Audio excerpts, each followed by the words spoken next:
When we first met Aqualad in Young Justice, he is this calm, emotionally intelligent, and very brilliant young man. The dude has an aptitude for handling stress at such a high level while also remaining composed that it makes him a natural leader. Calder is always going to think about what is best for the team and what is best for other people, oftentimes to the detriment of himself. We saw him struggling with that burden of leadership, especially early on in that first season. It's not a role that he necessarily wanted, but it was the one that he was best suited for. Specifically in the episode Downtime, that we see him struggling with this idea that he is no longer spending a lot of time in the place that he grew up. He grew up in Atlantis, his friends were in Atlantis, his family was in Atlantis, the woman he loved was in Atlantis. And I know we like to harp on the idea of this just being puppy love, and it's not that important in the grand scheme of things. But with a character like this, we have to remember that this is his first time being in love, and Calder tends to feel emotions at a deeper level than I would argue a lot of the other characters in the show. So this hurts for him, especially when he has to come back home and accept the fact that the people he has loved have moved on as much as he has with his time on the surface. He has to come to terms with all of this while still being the leader of a teen superhero team. And he handles this with a lot of grace. But that doesn't mean that he is some perfect, benevolent leader. Calder still has his flaws. As I said earlier, he tends to put the burden of everybody on his shoulders. He has this desperate need for self-sacrifice, to give up bits and pieces of himself in order to make everybody else's lives easier or to make their lives better. In the episode that revolved around the Justice League being killed by fake aliens in a training exercise, Calder ultimately sacrifices himself despite being team leader in order to try and save the rest of his team, believing that Martian Manhunter was more important than himself, despite that meaning he'd leave his team without a leader. Something that in the very next episode he beats himself up about because he was too good of a soldier and not a good enough leader. His ability for self-reflection is so great, but it's also one of his biggest detriments because he is often so hard on himself. I was the general, but behaved like a soldier and sacrificed myself. I am not fit for command and must resign as team leader. But he finds none of his teammates are ready, and the only one that might be close, being Robin, is too young, he feels, for this burden. I cannot shift this burden to him. Not yet. It appears I must withdraw my resignation. So he stays in this leadership position that he doesn't feel he is fit for. Oftentimes, the best leaders are the ones that don't believe themselves to be deserving of the position. Those usually tend to be the ones that work the hardest. But they're also going to be the ones that hurt the most from leadership, that feel it all too much as Calder does. And this is only compounded when Tula, the love of his life up until this point, is killed during one of the team's missions gone wrong after she aided them during the tie-in video game, which I rag on enough in the other videos, so I'll leave it alone this time. And then on top of all of that, he has to find out just a few months later that his father is Black Manta, that his entire childhood has been a lie, that he is not fully Atlantean as though he had always believed. So was it any surprise that when he showed up in that second season, Calder was revealed to be a villain? Because with that style of leadership, that style of feeling it all under your command, it eventually breaks you. You know what won't break you? Hitting the like button down below and subscribing if you want to see more Young Justice content in the future. Or at least the burden of leadership appears to have broken Calder, as he has swapped sides to villainy and has taken up in his father's footsteps, joining as what would be the next generation of Black Manta. Obviously, we as the viewer know that this is not the truth. While the show does pretend for a few episodes, we eventually find out that Calder is a double agent. Rather, for me, I think it is the burden of being a double agent that truly is what breaks down Calder at an emotional level. And I think we see this in his first interaction, revealing himself to his former king, Aquaman, and a kid that look up to him in Lagoon Boy. You dare question me? After all of you let Tula die! He also goes on to air out the grievance of his king hiding the fact that he is Black Manta's son. That Aquaman would allow Calder to become his sidekick, knowing the entire time that this is the son of his arch nemesis, but never telling him, never letting him in on this fact. I think part of what Calder is expressing is genuine anger and him being upset in a way that he was never allowed to realistically in that first season, because he always had to be the strong, not necessarily stoic, but caring and emotionally mature leader. He never had the chance to express these kinds of feelings. But this newfound freedom that allows him to express himself also comes with this intense psychological burden. He had to make the choice between blowing up an entire facility of Krolataeans, beings that are intelligent, that have life. Even if they were the bad guys, he just bombed dozens of them. And it was the decision between that and getting all of his friends killed. Those are the choices you have to make when you're undercover. And those are the choices that slowly eat away at who you are. All of this while he is actively finally receiving a praise from a father that he has not had the opportunity to know up until this point. And if I'm being honest, Black Manta doesn't necessarily come off as a deadbeat father, just one that may have never known that Calder was his son, especially because they fought back in season 1. Black Manta just, I think he really does love Calder. I think he genuinely loves his son and is beyond elated at the idea that his son is coming to work with him, coming to be with him. I genuinely do think Black Manta loves him, which makes all of this harder. While Calder is stuck making these life and death decisions, his friends are suffering outside of his control to be there for them. Calder was always there for his friends in that first season. No matter what any member of the team was going for, you could go talk to Calder to help. One of his closest friendships, and the one that he claims he is the closest to, is Red Arrow. And when Red Arrow was spiraling, when the Justice League got taken over by Vandal Savage, Calder went there to console him, to get him back on board, to tell him that that is his best friend.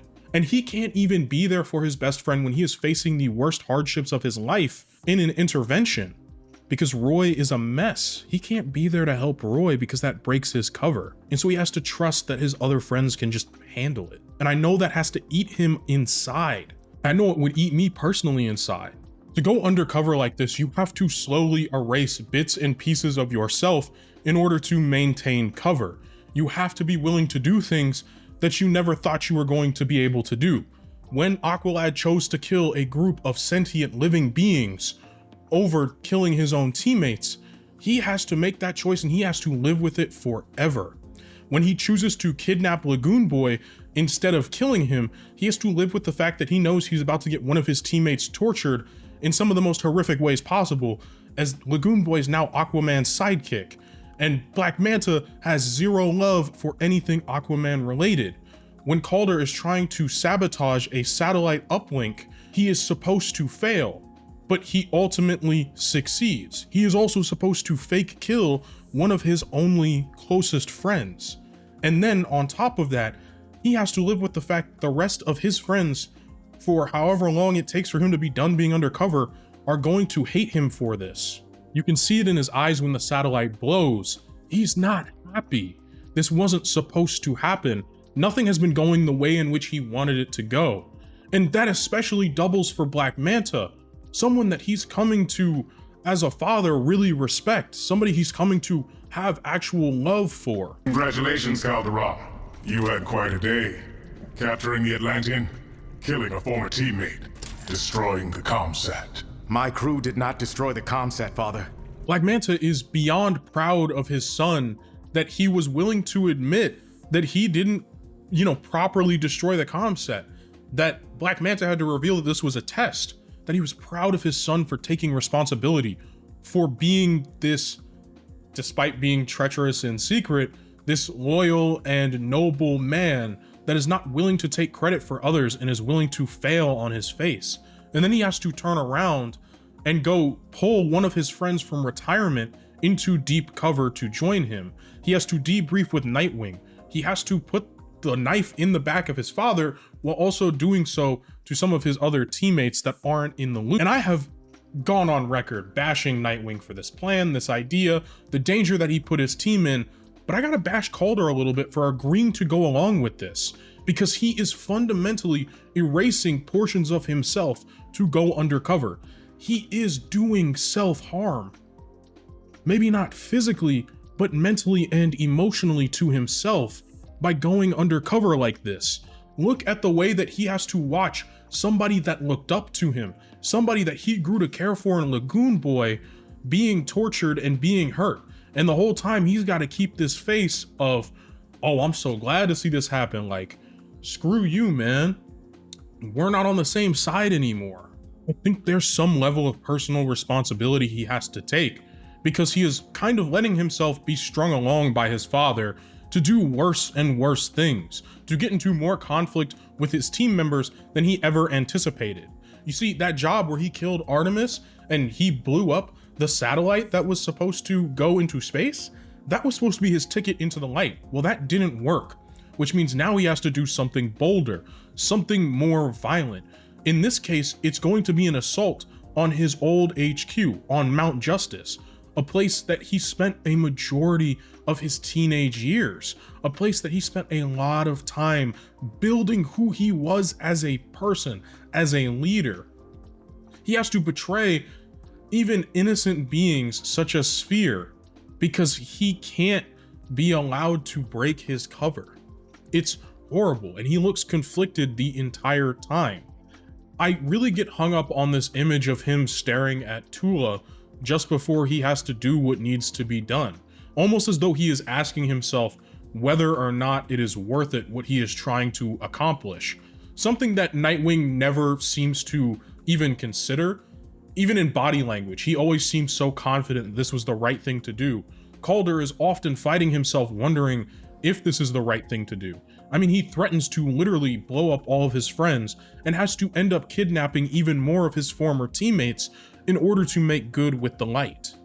And to top it all off, he has to blow up a place that meant more to him than he could ever really say. A place that meant more to the team. So some members of the team lived there full time. Gar, Miss Martian at one point, Superboy especially, that was his home. The only place that he really felt safe to be himself, to live, where he discovered himself.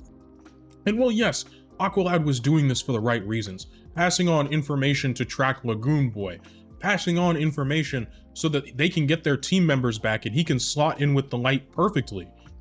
But it still gets brought up into question whether or not he's really a good guy. Because some of the things he's actively doing are genuinely reprehensible. They're things that Calderon, Aqualad would have never done. These are things that he is having to do in the stead of being Black Manta's son that are actively eroding him. He doesn't even look happy to be accepted into the light. It looks painful for him. Now, because of the nature of this being a kid's TV show, and for as mature as Young Justice was, it was never going to delve deep into just what kind of psychological damage it will do to you to see your brothers and sisters in arms being tortured, and then you just have to go along with it because you have to keep your cover. Aqualad is not some dude with sociopathic tendencies. He does not do well disentangling himself from his emotions. That is something that we saw a lot throughout the first season of the show. He's not necessarily stoic, rather he is just emotionally centered. And this entire experience is beyond destroying his emotional center. And it gets even worse when McGann decides to absolutely mind break Calder, leaving him in a catatonic state where his mind is utterly destroyed, in a place where he's ultimately blaming himself for all of these horrific deeds that have happened. And while Calder is comatose, I think it's important that we have a discussion about Black Manta, and specifically the parenting style that he's trying to bring to Calder throughout this show. To me, it is this very stereotypical black dad type of love in which he wants his son to be tough. He wants his son to be honest. He wants his son to be what he considers a quote unquote man, but it's also interlaced with these ideas that in order to be a black man in society, you have to be tough. You have to be almost callous, the way in which Black Manta is, because as he is so often quoted saying in the second season, he will never be a slave again. He will never be taken advantage of again. And that's not something that he wants for his son. It's something that he tries so hard throughout the show to imprint on him, that idea that he needs to be strong, that he needs to be tough. And not in the ways in which Calder is. Calder is emotionally intelligent. He is emotionally resilient. We've seen that throughout this entire season. The way he's able to compartmentalize, but not lose the idea that these things are horrible. His father, on the other hand, is so incredibly good at compartmentalizing, at saying that this is for the greater good, at kind of giving into his hatred in a lot of moments, especially regarding Aquaman. That's not to see I can't understand where his father's coming from. The way in which his father does discipline, the way in which his father hands out love. He actually does this really good job of praising Calder, of not being tough on him constantly. I get why he's trying to instill these values in Calder. As a man that has had to live as a Black American, he is trying to toughen up his son for a world that's going to be unfair to him for the color of his skin. That doesn't mean he's going about it in the right way. But I thought this was a compelling angle that this show took, especially regarding, Black Manta being his father. Black Manta not just being this overall overtly evil, terrible person. He has these good qualities to him. I truly do believe that he loves Calder to death, but that he believes in discipline. To me, he comes off as this very nuanced character in the show, and I'm really glad that they took this route with him. I'm also glad that they didn't just take the easy and lazily simple deadbeat Black father trope, which I hate to death. It also helps lead credence to the idea that Calder does actually have feelings for his father. He does actually come to like spending time with him, even though we know that Calder has adoptive parents as of season 3, and his adoptive father is also Black. It's just important to set the stage for what this season was presenting. And I just wanted to take some time to talk about Black Manta because I think he is as integral to Calder's story as anything else I'm speaking on. All right, shifting focus back to Calder. When we get to his mind space, I think it's very poignant that it's being protected by Tula, the woman that he viewed as his grand love. As I said earlier in the video, we often talk about how young love is just this puppy love type of thing, that it doesn't have a major impact. I would be willing to wager that a lot of people's first genuine love and genuine relationship does actually weigh heavily on their person, on what they carry into their next relationship. It often marks a landmark change in how the person acts and reacts. I know it did for me personally. And although they may have never been in a relationship, it's clear Tula has this major effect on Calder. Another thing that I loved was the symbolism and idea that he's not just broken in the physical sense by McGann, but this work of being undercover has also broken him in a mental sense. At least that's what I was gleaming from what they were showing in this. Help? No. Ruins. All ruins. But it doesn't have to be ruins. We can fix things. Symbiote. Together. I think it's this very powerful image that in order for Calder to fix his mind, not only symbolically, but also physically, it takes the help of his friends. Now granted, am I the biggest fan that McGann is there doing it because she's the one that caused it in the first place? No, don't let the person that hurt you come try and fix it in this way. It's probably not gonna work out. But the idea that it took his friends and it took a village to try and help fix him. It even took a dad that loved him and was willing to do anything for his son to have that help be fixed.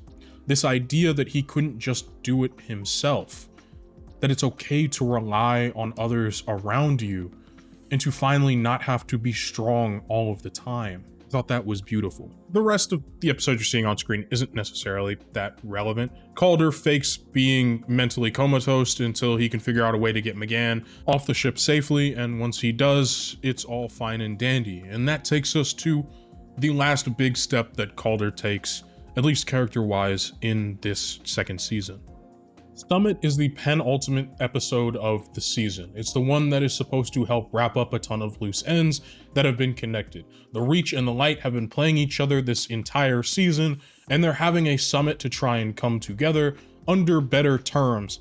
Neither side knows they're playing each other at this point, but they're trying to shore up their relationships because the team has been doing such a great job at thwarting their efforts, both individually to either take over the world in the Reach's portion, and in the Lights to manipulate the Reach to get what they want out of them, to then continue to control the world from the shadows. This summit is supposed to be where the big bads convene, they get their shit together, they come together and kick the ass of a bunch of young adults to teenagers. And that doesn't come to pass at all. As a matter of fact, the summit is this giant failure for them because it is the greatest success of the undercover operation for Calder. It is by far one of the greatest successes that he has ever accomplished since he joined the team, right? This is something that is supposed to be grand and celebratory. He not only had managed to destroy the partnership between the Reach and the Light, he not only managed to maintain his cover this entire time, he not only managed to come out the good guy, but to also beat his father. I admit to being conflicted, Father. I have seen your noble side, but you left me no choice. I know that sounds really messed up the way I just kind of said it, but from an ideological standpoint, that his father's ideology of having to be tough, of having to be controlling, of having to have all of the power so that you can never be enslaved as a black man again, isn't the only avenue towards being successful and black in this world, but rather by being kind, by being compassionate, by being willing to do the right thing even when it is hard, you are able to come out on top, no matter how much it hurts. And make no mistake, it is painful. Calder is hurt by this action. He did not want to do this to his father. He had hoped that they could find common ground, but that wasn't the truth. And in this moment that they are supposed to be celebrating, that they thwarted the Light, they're finally one step ahead. Calder isn't happy at all, even while the rest of his team is. Calder, this has been a good night. Maybe the best we've had since the three of us first took off for Cadmus 5+ years ago. Come on, enjoy the moment, my friend. You've earned it.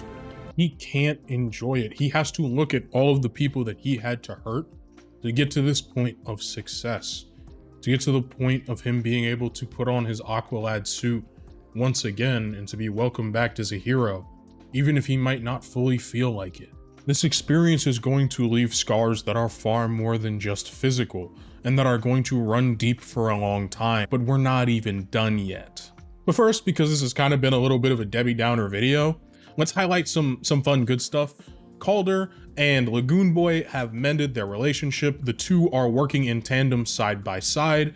And I mean, this is, you know, we saw Lagoon Boy back in season 1. He told the story of Aqualad. He was doing paintings of him. It's a nice full circle moment to see these two characters work together once again. And with that good warm fuzzy feeling out of the way, it's time to go back to being mildly depressed.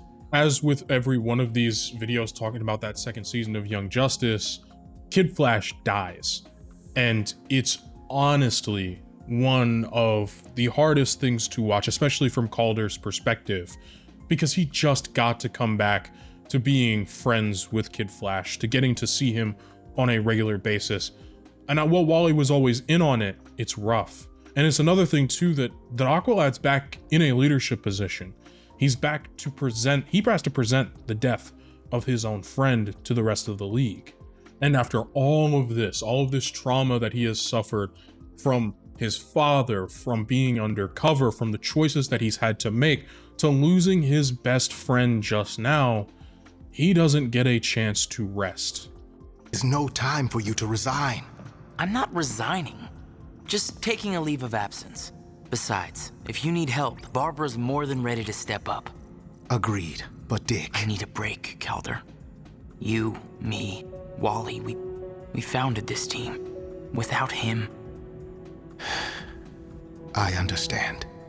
Remember what I said earlier about Calder's almost incessant need to put others before himself, to shoulder the burden. He's choosing to do it again because Dick can't be leader. Dick needs a leave of absence, and he still sees Dick as his little brother. So of course he says yes. Of course he steps up to take on the responsibility, when if anybody needed a break, it was Calder. If anybody needed to take a moment and breathe, it was him. And he doesn't get that opportunity. Now, I don't want to call Dick selfish for this, because honestly, I think that both of them really needed the time off. It just doesn't sit right with me that he would go right back to doing this, to being a leader. It's once again taking on the burdens of others to lighten their load, but only making his heavier. To me, this definitely, especially in that first season when he is 16, reflects a lot of this idea of the parentification and the aging up of blackness. This idea that he is older, he is wiser, that he can shoulder the burden, especially when he talks about how young Dick Grayson is, which Dick is young. Let's not lie. He was 13 in that first season. Calder was 16. But it's this idea that he has to take this leadership position that, in all honesty, nobody in that age group should really have on their shoulders. But the idea that he handles it with such grace and compassion and love and care, that he doesn't have to be angry or stoic or this typical sense of black masculinity that is so often presented in our media, but rather that he chooses to buck that trend and to be compassionate, to be in touch with his emotions, to understand that he is struggling leadership-wise and to ask for help on occasion. One of my biggest knocks is the dude doesn't ask for help enough, and he takes too much onto his plate because he believes he has to shoulder it all.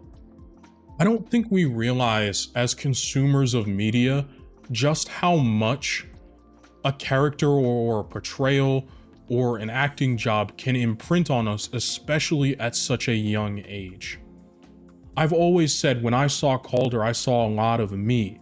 I wasn't always the stereotype of black masculinity. And growing up in an area where I was one of the only black kids, that's what I was expected to perform. I wasn't supposed to be the nerdy dude that liked to go home and watch cartoons and who fell in love with Dungeons and Dragons. I was not expected to be as in touch with my emotions as I was. I wasn't supposed to cry or to feel upset or angry without overtly showing anger only, not sadness or compassion or pain. So when I watched a character like Calder, I saw so much of myself. This idea that he doesn't have to conform to what is that stereotype of black masculinity, much as his father does. It's an adaptation that his father took to survive in a world that's going to be unfair to him for the color of his skin. And Calder bucks that trend. And we see that both in a symbolic and physical manifestation in the second season that I love so much. It wasn't until I was making this video and really digging into this that I came to realize these things about what this character left on me. Often in my life, I find myself taking on burdens that are unfair to myself, but it means lightening the load of somebody else, especially when it comes to being an older brother for the longest. When it comes to, you know, my friends around me, I've always been the older one. I've been the one that had the car first. You need to get driven somewhere, I'll take you, even when I knew it was hurting my pockets. I was always going out of my way to take care of the people around me. Once you get to an age where you have to console your mother that's crying on the floor because your dad is deployed, and even though you are 8 years old, you have to be strong for your mom. Once you accept that burden, and don't get me wrong, my mother is a wonderful woman. She tried her absolute best given the circumstance. But once you have to be there for your parent like that, it's almost like you can never say no to taking on the burden of those around you that you love and that you care about. And I guess I never quite realized how much of that from Calder resonated with my life and maybe imprinted upon me in my life, literally until I was making this video. Now, to some people, this means absolutely nothing, and to others, it means the world. I've had to do a lot of work in my own personal life to be able to put up that boundary, to say it's okay that I need to take time for myself to heal, to properly emotionally regulate, to take care of me. And it's kind of something that I wish I would have seen Calder do, especially at the end of this season. Maybe just let Barbara lead the team. She was more than ready. And to take some time for himself as well. But really, when that's the only criticism I got, this arc in my opinion, for Aqualad is phenomenal. Calder goes through so much, and I see so much of myself in him throughout all of these burdens that he has put on him, the burden of leadership, and yet he still walks out the other side unbroken. It's aspirational. I don't really look up to people in day-to-day life. I think people are fallible. I think they are often going to disappoint. Look at LeBron during All-Star weekend. He sure as shit disappointed me. So I often try not to, put others on pedestals. But when it comes to these comic book characters, when it comes to looking at a character like Calder, I can't help but look at that and aspire to be that good, to be that strong, to carry those burdens, but to also be compassionate, to be kind, to be in touch with my emotions, to be regulated as a person. And I also think it's important that during Black History Month, we take the time to celebrate characters like these that buck the trends, that show that it doesn't just have to be your typical Tyrone stereotype or the angry black man stereotype. And it's also even rarer that a character like this is not written by people that look like me. That's another thing that I am going to praise Aqualad to the moon and back for. They took the time, the effort, and the care to really understand what it means to write about this character, at least that I've gleaned from this. If it isn't obvious with the fact that this is my first 30-minute plus video in a while, I love this character, I love this arc, I love Calderon. Now that I found that I relate to him so much more than I ever could have imagined, I'm also thinking maybe it's time for, you know, a little switch up on the channel profile. As much as I love static. Regardless, for those of you that made it to the end of the video, I'd ask that you leave a like, a comment, or a sub. Even a dislike with some constructive criticism would mean the world to me. I have a Patreon in which for $1 a month you can find these videos without the changes that I have to make for the YouTube version to get around copyright. You can see these videos a little as a content creator to help continue this being my full-time job and to put more resources into these videos for all of you. Not feel obligated though, because your viewership is more than enough. Thank you all so much and have an absolutely fantastic day.